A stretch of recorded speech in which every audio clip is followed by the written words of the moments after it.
gusto poderles saludar en un nuevo Live Ceres. Para mí es un honor estar el día de hoy aquí, que vamos a tratar un tema muy importante. Vamos a hablar sobre compliance, sobre lucha contra la corrupción y tenemos a un gran profesional que es el doctor Santiago Reyes. Santiago es fundador de Compliance Ecuador ya desde el año 2018. Es una empresa dedicada a la prestación de soluciones en integridad corporativa y presidente de Gas Green, que es una empresa generadora de electricidad a base de biogás. Para quienes no saben, es marcado en energías renovables. Santiago también se ha desempeñado como abogado de inversiones extranjeras en el Ecuador en el sector de energía, también abogado de la Embajada de Japón, la Corporación Ecuatoriana para la Responsabilidad Social CERES, es decir, de nosotros, y también es un catedrático en diferentes universidades del país y a nivel internacional. Bienvenido, Santiago, ¿cómo estás? Bien, muchas gracias, mi estimada Evangelina. Un gusto recibir esta invitación de una organización a la cual aprecio mucho y me involucro mucho para que pueda crecer de la mejor forma. Bueno, Santiago, gracias nuevamente por acompañarnos y cuéntanos, ¿qué es Compliance Ecuador? ¿Cómo nace? Compliance Ecuador nace realmente de la manera más espontánea. ¿Y por qué debo decirte esto de la manera más sincera? Trabajé yo en una empresa multinacional, una empresa alemana, en la cual sufrió un escándalo de corrupción de magnitudes globales, probablemente uno de los casos más simbólicos en escándalos de corrupción. Eh, Dentro de la empresa en la cual yo me desenvolví por 10 años, tuvimos que mitigar esos riesgos, negociar con autoridades. La verdad, no tenía yo previsto caer en este campo de la integridad. Siempre me gusta hablar en positivo, no en negativo, cuando se refiere a la corrupción. Y pues bueno, todo ese know-how me quedó. Posteriormente, esa inquietud me llevó ahora a estar terminando una maestría específica en la materia. Y bueno, Compliance de Ecuador es el cúmulo de diferentes colegas con quienes hemos venido conversando estos aspectos de integridad, no de ahora, sino de aproximadamente 10 años atrás. Pero, a ver, ¿qué es compliance para que quienes nos están escuchando? Porque es una palabra como que no es, bueno, ahora se escucha más en el mundo empresarial, pero no todo el mundo sabe qué es compliance. Sí, mira, compliance cuando uno va a la interpretación textual sería el cumplimiento, pero la evolución de la lucha contra la corrupción ha llevado a que no simplemente sea un cumplimiento de cumplir por cumplir, sino que hay algo mucho más allá que se encuentra de base, que es la integridad, que va mucho más allá de cumplir algo, ¿no? Es decir, si es que tenemos la legalidad de un punto de aquí hasta acá, pues la integridad va de aquí, pues hasta mucho más allá. Entonces, eh, el compliance viene a ser ahora un conjunto de diferentes herramientas, de diferentes procesos, eh, cultura ética empresarial, valores, comportamiento ético individual, entre otros sinnúmero de cosas. ¿Ok?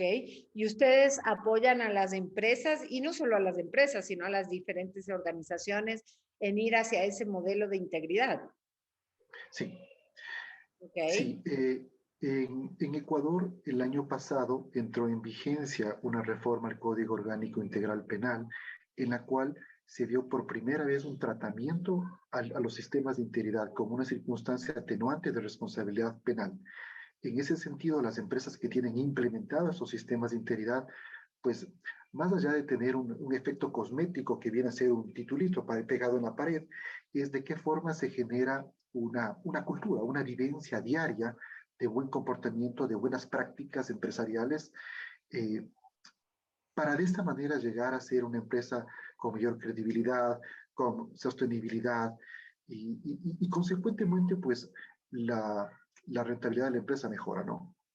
O sea, estamos hablando de que, a ver, la integridad es el buen comportamiento, si mal no entiendo, ¿no? O sea, comportarte bien, te vean o no te vean. Y compliance son aquellas herramientas que te permiten poder gestionar ese buen comportamiento. Así es. Ok, Principalmente en dos temas. Recuerda que siempre en una empresa existe un proceso de la toma de decisiones. ok, El compliance viene a ser un acompañamiento en esa toma de decisiones como un factor para decidir si es que tomo el riesgo o no. De igual forma, ya en aspectos de carácter individual, el comportamiento individual siempre cae en un punto que es el discernimiento. ¿Hago o no hago eso? ¿Es correcto o es incorrecto lo que voy a hacer? Y de cierta forma, si es que tomo un camino o el otro, en cualquiera de los dos, en la toma de decisión grupal de la empresa o en el comportamiento individual, al final pues debemos tomar siempre la responsabilidad de la decisión que se toma.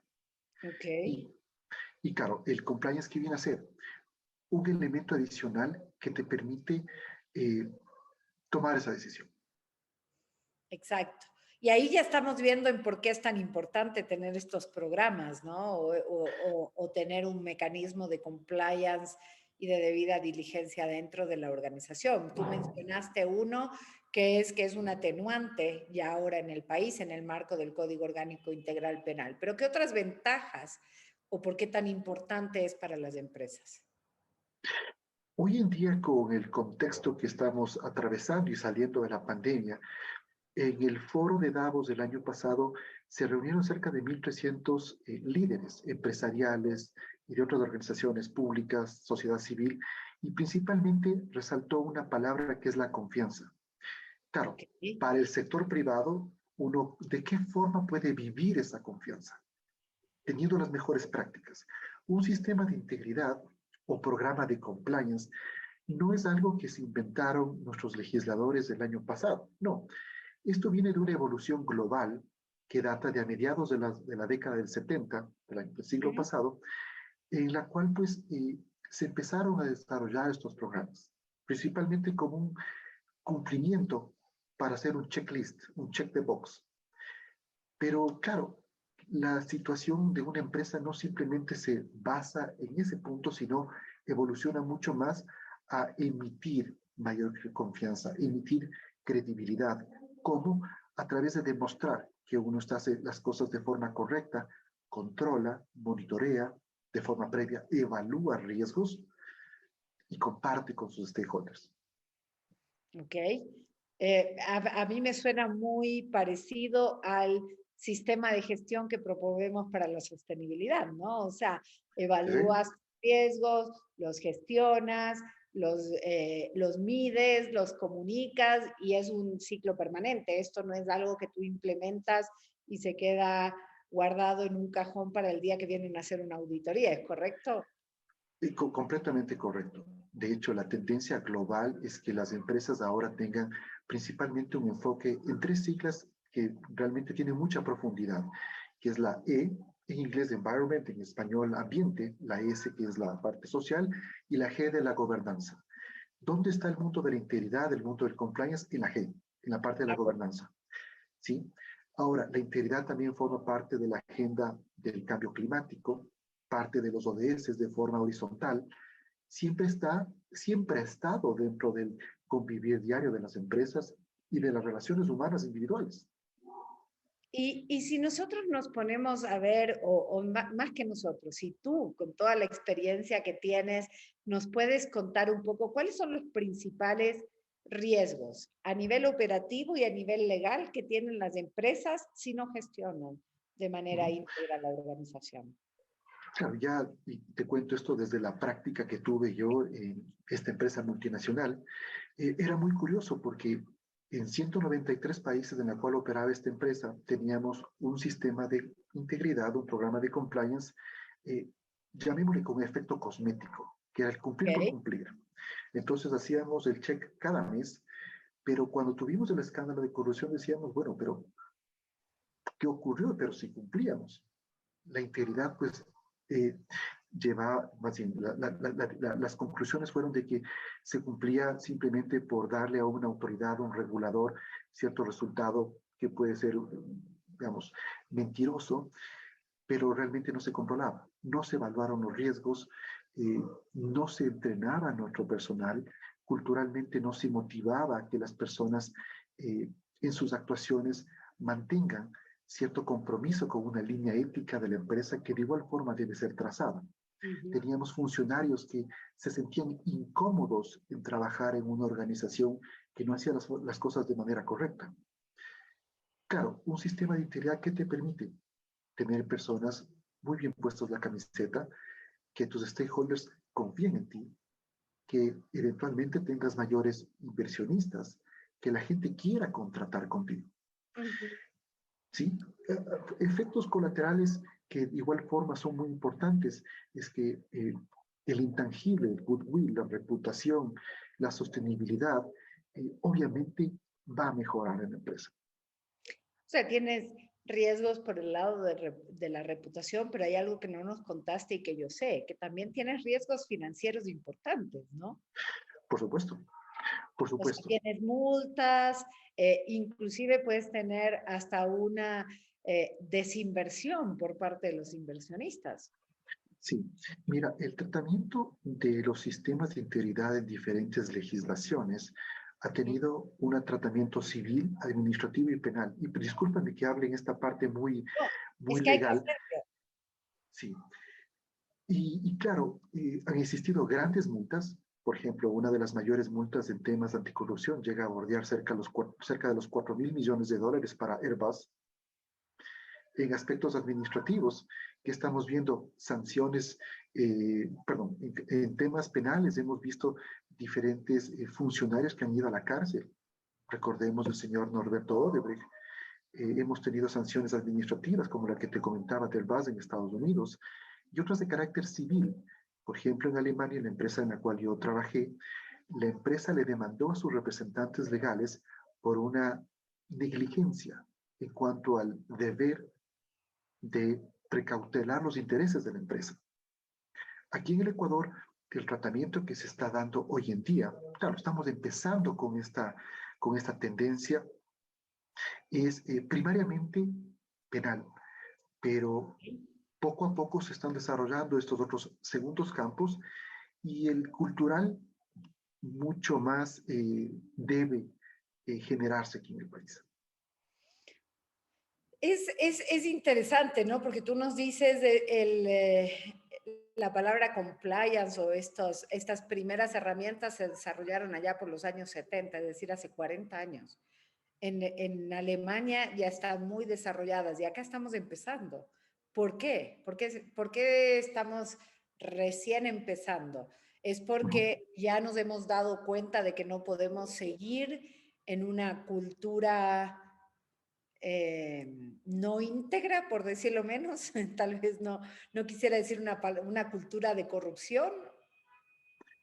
mira, parto con una cosa y un estudio que hizo una universidad en Alemania y manifestaba que la naturaleza del ser humano se presta para ser corrupto, lastimosamente, pero en función de la escala de valores que uno va teniendo a lo largo de la vida, que se llama la axiología, eh, quizás no lleguen a mi número que tengo en la mente, ¿sí? Entonces, ya en el mundo empresarial, ¿qué sucede? Tenemos una primera regulación allá a mediados de los años 70 y esta regulación lo que hizo fue prohibir que existan conductas contrarias a la integridad. Es curioso, pero desde el año 77, que fue esta primera norma en Estados Unidos, hasta el año 96, países europeos seguían haciendo pagos debajo de la mesa, sobornos. Es más, la legislación alemana daba una ventaja competitiva a las empresas que sobornaban en otros países, otorgándole una deducibilidad del impuesto a la renta Sobre ese soborno. sobre ese soborno. Dios mío. Una cosa muy jocosa, nuestro legislador, gracias a Dios, nunca llegó a ese nivel de evolución como los alemanes. Alemania después ingresó a la OECD y automáticamente se eliminó este, ¿cómo llamarlo? Este canibalismo regulatorio. Sí.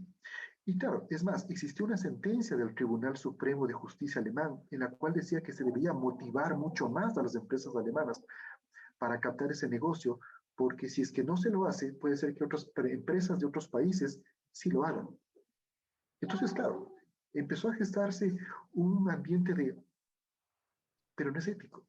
Puede ser legal, pero no es ético. No está bien visto. Así es. No, y además ya sabemos todo lo que pasa a causa de la corrupción, ¿no? Y lo Ujú. estamos viviendo en el país. Sí, Y sobre todo que los más necesitados o quienes tienen menos oportunidades son quienes más lo sufren. sí. Porque no puedes acceder a una educación de calidad, a una salud de calidad, a una infraestructura de calidad, porque parte de esos recursos se diluyen a los bolsillos de unos pocos. Claro que sí. Ellas son llamadas las víctimas de la corrupción. Y dentro de la teoría de la corrupción es de lo que menos se habla. ¿Por qué? Porque no sabemos cuántos niños dejan el día de hoy de tener alimentos. ¿Cuántos niños no se educan el día de hoy? Carreteras que quizás necesitan nuestros agricultores para sacar sus productos. En fin, esas víctimas no son palpables. Así Hay es. una hay una cosa que mencionabas anteriormente y es que en el Ecuador, ¿por qué la regulación llega tardía? Es una cosa muy curiosa porque el Ecuador es suscriptor de la Convención de Naciones Unidas contra la Corrupción, que, bueno, la adoptamos en el año 2003. Son casi 20 años en los cuales tuvo que pasar para empezar a cumplir ciertos requerimientos que se obligó el Ecuador. Esta convención viene a ser el núcleo de lo que es la lucha contra la corrupción. Existen muchos elementos en los cuales los países signatarios deben empezar a incorporar dentro de sus legislaciones. Pero ahora, bueno, ¿por qué nos demoramos un poco aquí en el país? Eh, Siguen siendo grandes misterios, lastimosamente. Pero bueno, lo bueno es que ya contamos con algo, podemos trabajar con algo. Y yo creo que, bueno, también estamos en un momento en el cual creo que los ciudadanos, en general, quienes somos quienes hacemos las instituciones, ya nos hemos hartado de esta problemática. Sí, Y lo hemos puesto en el tapete, hemos evidenciado en cifras lo que ha causado y lo que está causando la corrupción. Pero la buena noticia para quienes nos están escuchando es que, bueno, ya tenemos normativa y hay muchos movimientos y muchos espacios para discutir cómo podemos ir hacia una sociedad más íntegra, ¿no? Y yo a eso le añado más justa y equitativa, porque la integridad nos va a llevar a que seamos una sociedad más justa y equitativa. Entonces, estos espacios, y gracias Santiago por darte el tiempo de conversar conmigo, es para que quienes nos oyen y la ciudadanía en general, pues bueno, entienda de que es algo que nos preocupa y nos debe ocupar a todos, ujú, ¿correcto? sí, sí, mi señora Angelina. Hay un par de, tres cosas que quiero mencionarte, y es que antes de la legislación que el Ecuador adoptó, existían empresas que de manera voluntaria se autorregularon, ¿sí? Ujú. Lo cual es muy importante. ¿Por qué? Porque sin la necesidad de estar regulados ya lo venían haciendo, por un lado. Por otro lado, creo que la globalización, las redes sociales, la tecnología, ha hecho que se acerquen cada vez más los problemas y que se vuelvan más palpables. En ese sentido, un escándalo de corrupción que sale el día de hoy, por ejemplo, en cualquier parte del planeta, lo conocemos hoy mismo. Hoy mismo podemos opinar, ¿sí? No juzgar, opinar, porque quien juzga es un juez, ¿sí? Y en ese sentido, esta globalización también ha hecho que muchos de los países empiecen a compartir sus legislaciones, digamos, sus preceptos regulatorios, que existan buenas prácticas empresariales que comparten otros países. Acá tenemos muchas multinacionales que operan aquí.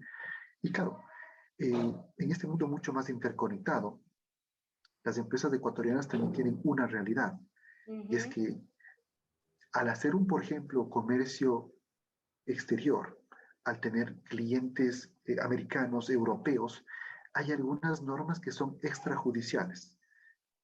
Es decir, que pueden llegar a tener un mal manejo en el Ecuador por un acto corrupto, pueden ser juzgados por un juez en Estados Unidos. Y eso ya está ocurriendo, hemos visto en algunos casos en Sí. Petroecuador. Pero por otro lado, también dentro de la integridad hay cosas positivas.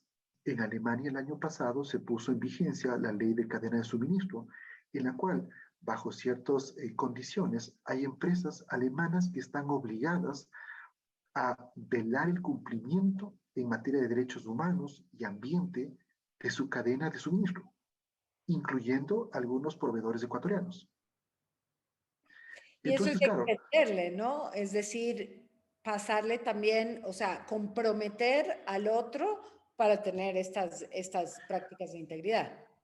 por supuesto, es que a la final, si es que uno dentro de la cadena falla, tiene sus efectos para toda la colectividad, Exacto. ¿sí?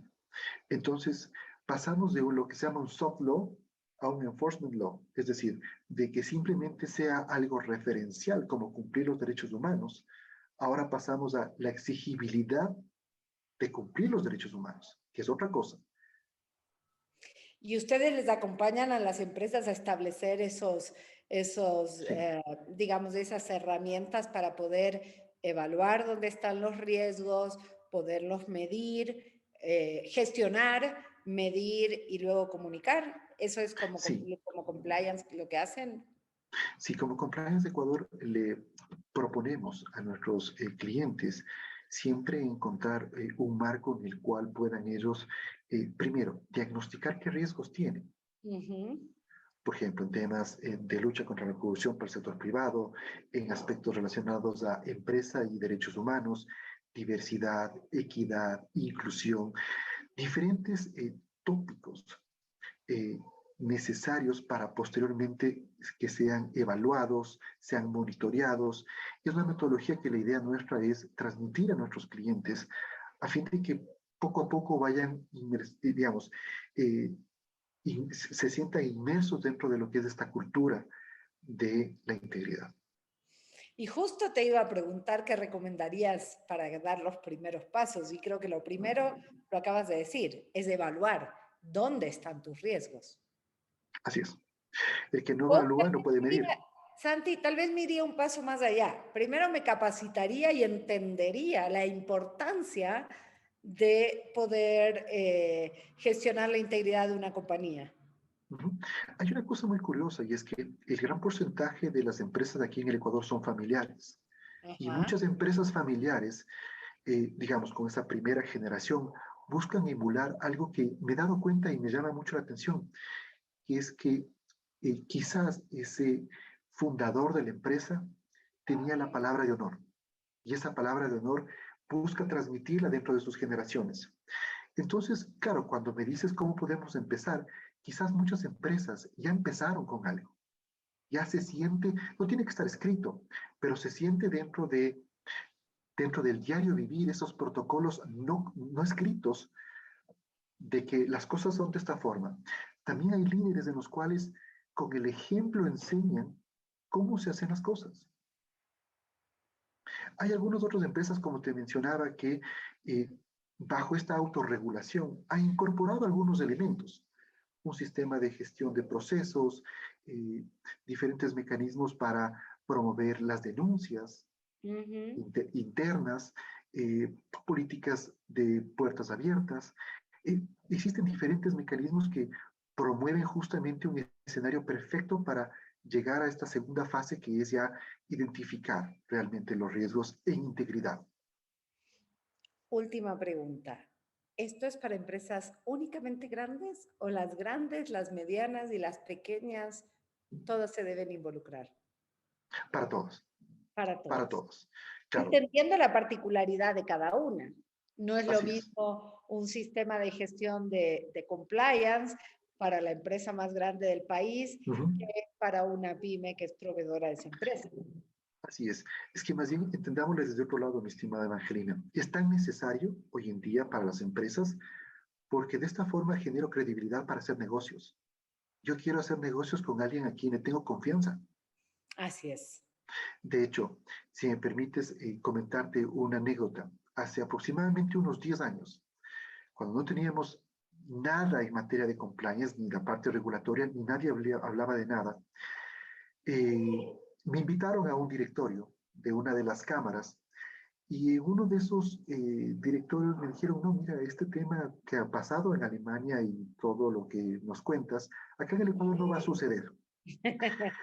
Bueno, curiosamente esa persona nos encontramos 10 años después y me dijo, mira, mi brazo derecho me hizo un fraude interno.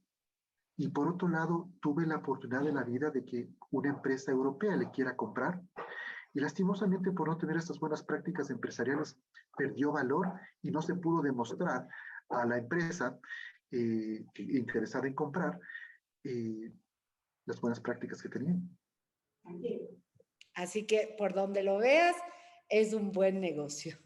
Bueno, quiero agradecerte, Santiago. Este es un tema muy importante, además de apasionante, pero es muy importante para el crecimiento económico del país y para todo el desarrollo del país. Así que te voy a invitar nuevamente a que hablemos más adelante. Claro que sí. Mi señora Evangelina, tan solo mencionaste una cosa. Es un buen negocio tener ese tipo de prácticas porque desde el otro punto de vista es un mal negocio perder en multas, perder en reputación, perder buenos funcionarios. Así que, bueno, no es un tema de voluntario, hay que hacerlo. Hay que hacerlo, hay que hacerlo. Bueno, muchas gracias. Una buena noche con todos y con todas y nos vemos en el próximo live show.